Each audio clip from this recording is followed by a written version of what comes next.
देन है। हमारे घर में जो दौलत है ये बाबा साहब की बदौलत है। कहना हो कैसे?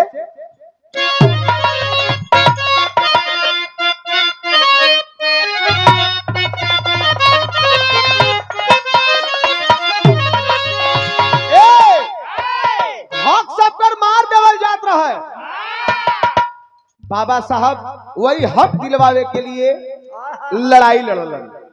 कहना हो अरे तलड़े खातिर हक के लड़ैया हो रामा,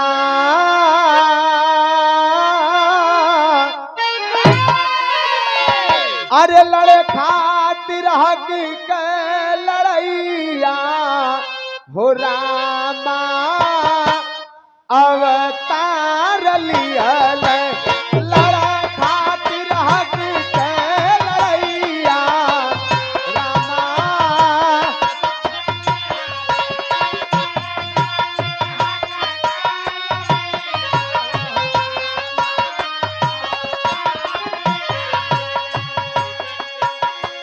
1891 14 अप्रैल को जन्म होता है बाबा साहेब का।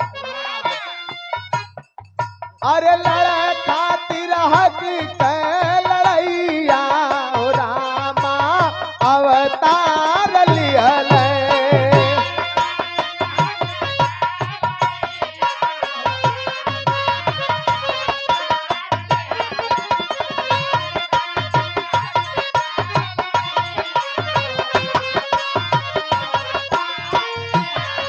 अरे देशवा गुलाम अंग्रेजी शासनवा,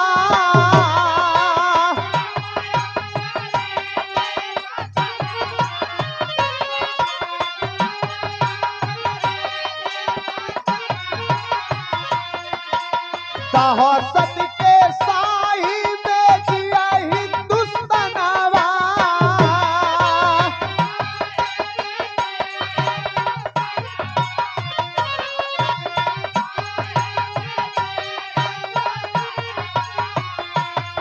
अरे आवे नाही सुख के वहिया हो रामा, आवे नाही सुख के वहिया हो रामा, अवतार लियल। आवे नाही सुख के वहिया हो रामा।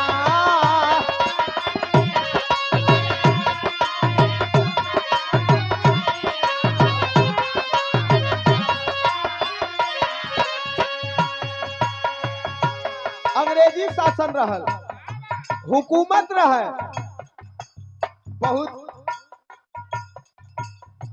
तबले के बहुत दबावल जात रहे। एक बार प्रेम से जितना भैया लोगन बैठल हुआ जोरदार जयकारा हो जाए के चाहिए। बाबा साहेब अमर रहे।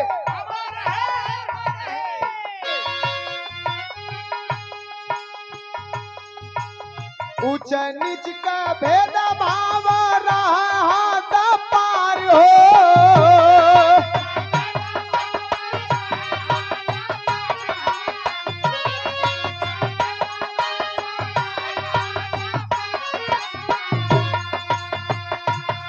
अरे शोषित अछूत दलित सहत रहल मार हो।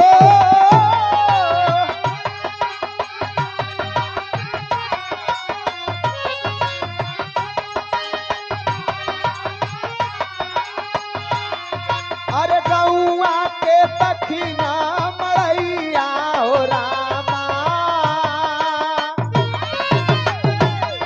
अरे गौआ के दक्षिणा मड़ैया हो रामा, अवतार लियल। गौआ के दक्षिणा मड़ैया हो रामा, अवतार।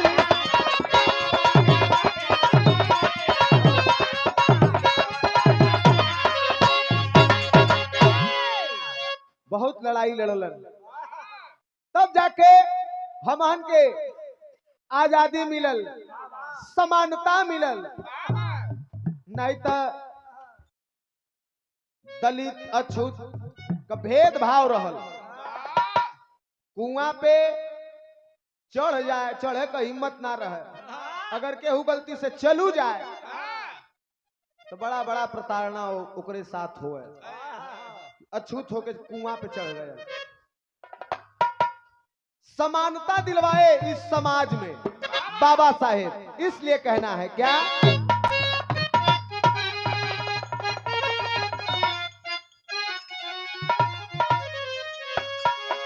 अरे है नमन उस धरा को हमेशा, अरे है नमन उस धरा को हमेशा, जिस धरा पे महामानव आए।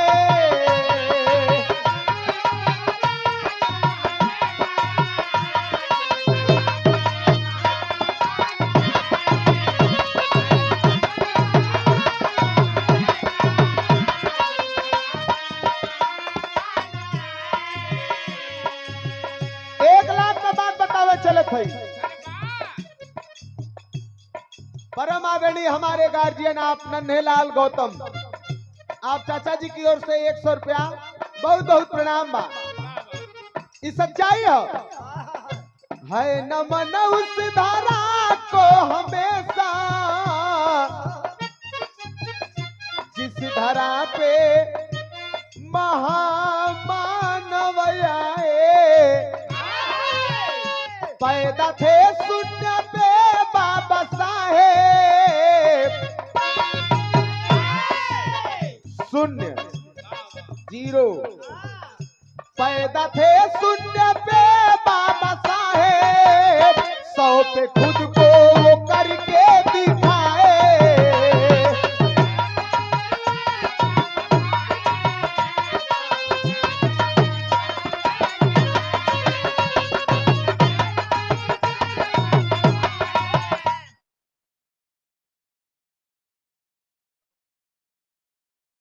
आदरणीय आप अमर बहादुर गौतम जी प्रधान जी, आप ग्राम थलोई से सादर 501 रुपया प्रधान जी के चरणों में हमारे बहुत बहुत प्रणाम हो। उपस्थित जनता के चरणों में बहुत बहुत प्रणाम हो। आशीर्वाद के इच्छा ता जिंदगी रहे। पैदा थे शून्य पे बाबा साहेब, 100 पे खुद को वो करके दिखाए।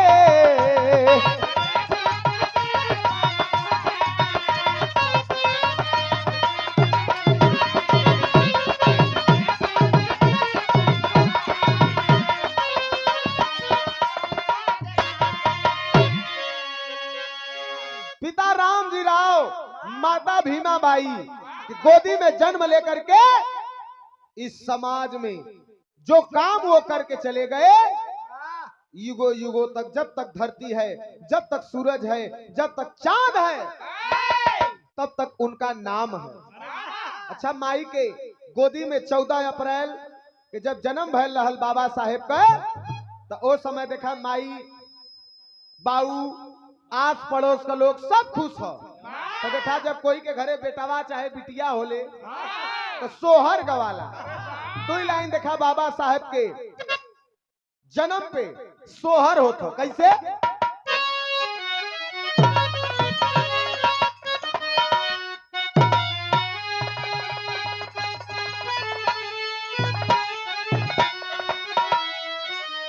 अरे सिचली सवारली मतरिया,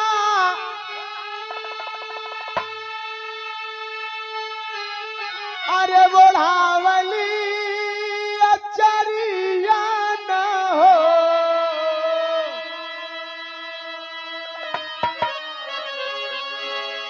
अरे रामा पुलकी तूज की लकरिया, अंगनवा उठ सोहार हो।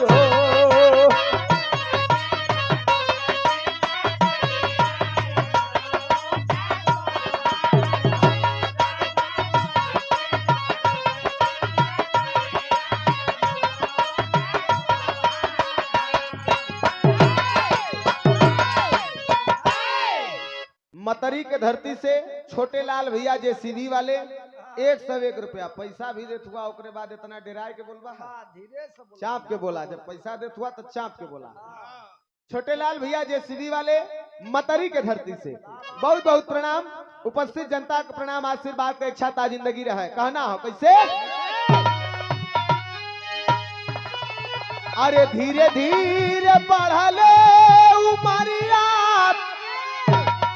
सोहले फुलवरिया न हो। अरे रामायणना में उगली अजोरिया अंगनवा उठ सोहार हो।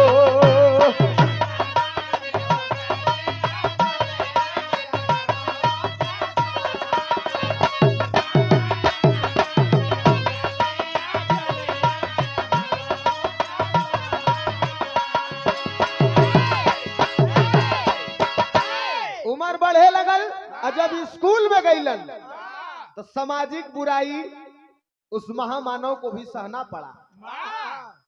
स्कूल में पढ़ाई में सबसे अव्वल रहलन, यह लोगन के ना निक लगे। एकदम सबसे पीछे उनके एक ठे अलग से बोरा दे के बैठाया जाए। लेकिन जे ठान ले है कि कुछ करना हो, लाख तूफान आवे उसे मतलब नहीं है, उके अपने लक्ष्य के भेदना है। बाबा साहेब पढ़े लगलन, पढ़ाई पढ़त पढ़त पढ़त पढ़त पढ़त पढ़त कैलन का धीरे धीरे भयल का। अरे पढ़ लिख के बैरिस्टर भइले,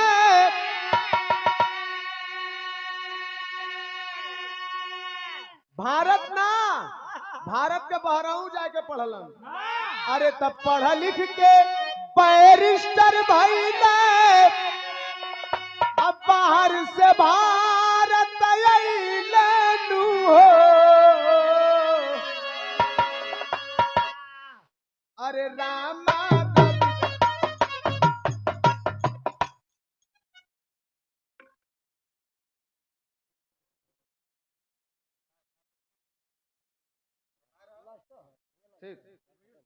बस 2020 पे। अच्छा हमारे सभापति चचा 2020 पे बहुत बहुत प्रणाम हो। उपस्थित जनता के प्रणाम। शुरुआ में जब ऐसे दिखा देला है तो हमारे दिमाग में बैठ जाला। अगर शुरुआ में हमें केहू ऐसे दिखा देला तो तुरंत बैठ जाला, हमें तुरंत काटे लगेगा।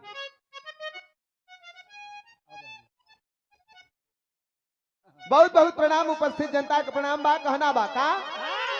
अरे तब पढ़ लिख के बैरिस्टर भइले, अब बाहर से भारत अइले नु हो।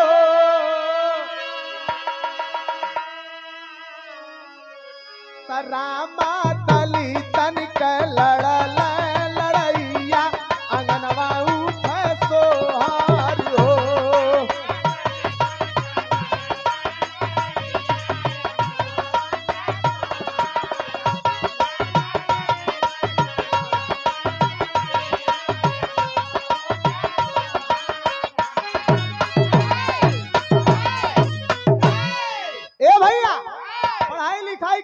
देश आजाद रहल, देश गुलाम रहल, अंग्रेजन के अधीन रहल। और जब आजाद करे के लिए काफी कोशिश कई गई तो अंग्रेज एक शर्त रखले रहलन, संविधान बना लो, संविधान लिख लो, हम देश को आजाद कर देंगे।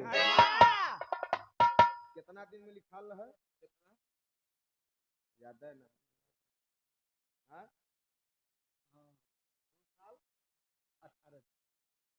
2 साल 11 महीना 18 दिन ना तैयार करके बाबा साहब संविधान में हर तरह का कानून लागू कैलन।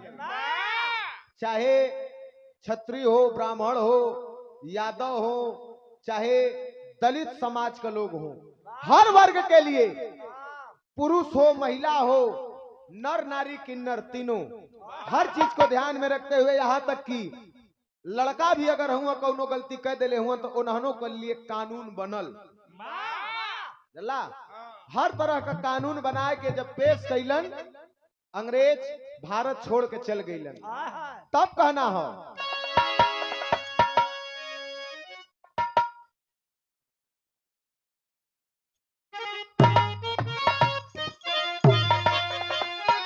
अंतिम लाइन हो, उस महामानव को हम भुला नहीं सकते जिनका नारा था, शिक्षा वह शेरनी का दूध है जो जितना पिएगा उतना दहाड़ेगा। तब कहना हो कि जब तक ये सूरज चांद धरा धाम रहेगा। बाबा साहब आज भी हम लोगन के बीच में हवन। ये धरती है, ये सूर्य है, ये चांद है, ये आग है, ये हवा है, ये पानी है। जब तक है तब तक बाबा साहब इस धराधाम पर कायम है। कहना है कि जब तक ये धरा, जब तक सूरज चांद धरा धाम रहेगा, जब तक सूरज चांद धरा धाम रहेगा, बाबा साहेब का दुनिया में नाम रहेगा।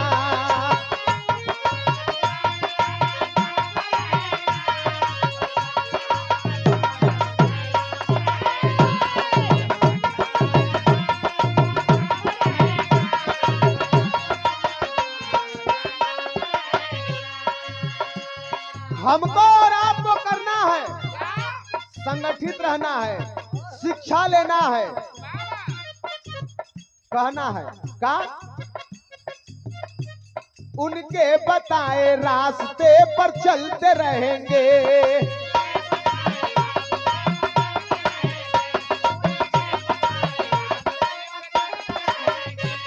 संविधान के साए में हम पलते रहेंगे।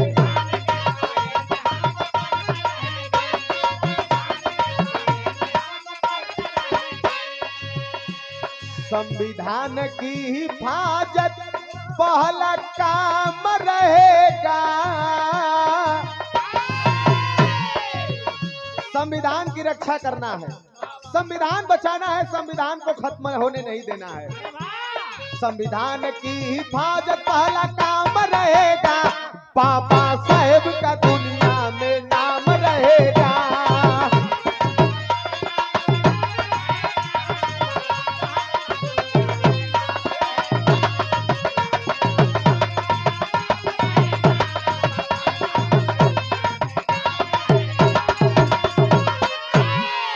संविधान की रक्षा करना है, लेकिन ये भैया बाबा साहब कहले रहलन शिक्षा लो, संगठित रहो, संघर्ष करो। लेकिन हम संगठित नहीं है, हम लोग संगठित नहीं है, एकता नहीं है। फलाने बड़ा सुख हुआ, यह देख के हमके बड़ा तकलीफ हो। अब यही ज्यादा नहीं, 3 से 4 दिन होता एक भिखारीपुर चौराहा से आदरणीय आप हमारे सचिन यादव बड़े भैया गिट्टी बालू के आप दुकान बा आपका, आपके बहुत बहुत प्रणाम हो, उपस्थित जनता के प्रणाम। इतना भैया भैया लोगन बैठल हुआ, माता लोगन है, बिरहा आप लोगन रात भर सुनबा, बहुत बहुत धुन सुनबा, लेकिन ये मेन पॉइंट के नोट करला। एकता जरूरी है, अगर एकता ना रही तो हम लोग टूट फूट जाएंगे। ज्यादा दिन नहीं, हम आज 3 से 4 दिन बीतल है। एक दलित समाज का आदमी बोझा ढोने से मात्र इनकार कर दिया था कि हम अभी नहीं ढोएंगे बोझा, बाद में ढो ले जाए के तोहरे घरे पहुंचा दे, ढोए दे। सोशल मीडिया पे वायरल भल रहल। इतना आक्रोश, इतना गुस्सा कि एक दलित समाज के आदमी हमके मना कर देलस, हमार बोझा न ढोई, पेट्रोल डाल करके जिंदा जला देवल गया। यही उत्तर प्रदेश का घटना है। एकता बना लीजिए। कल परसों का बात है, बनारस में एक आदमी के ऊपर जानलेवा हमला भयल, सोशल मीडिया पर आप लोग देख ले हो बात। और हमला भी भयल, हॉस्पिटल भी गईलन, धरना प्रदर्शन कुल भयल, लेकिन अंत में उन्हीं के उठा के जेल में भी डाल देवल गया। आज शाम के हम लोग आवत अली गाड़ी में रहली तो न्यूज देखत रहली। ये संविधान की रक्षा हमें और आपको करना है, बचाना है, कोई दूसरा नहीं आएगा। इसके लिए हमें लड़ना है, आपको लड़ना है। हम लड़ेंगे, आप लड़ेंगे, तब कल हमारा भविष्य अच्छा होगा, हमारा परिवार सुरक्षित रहेगा, हमारे बाल बच्चे सुरक्षित रहेंगे।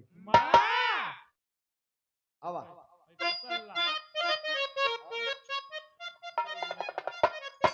आदरणीय आप हेमंत शास्त्री जी ग्राम थलोई से 101 रुपया आपके बहुत बहुत प्रणाम हो। उपस्थित जनता को प्रणाम, आशीर्वाद पे इच्छाता जिंदगी रहे। कहना हो 14 अप्रैल जयंती मनाते रहेंगे,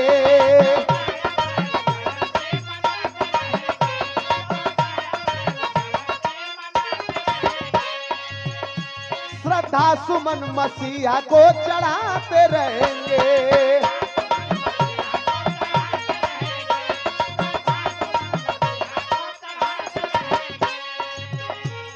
प्रमोद वियोगी,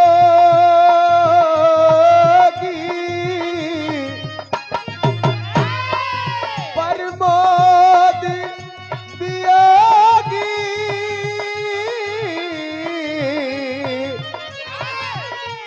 प्रमोद वियोगी सदा सलाम रहेगा। किसको? महामानव को। प्रमोद वियोगी सदा सलाम रहेगा, बाबा साहेब का दुनिया में नाम रहेगा।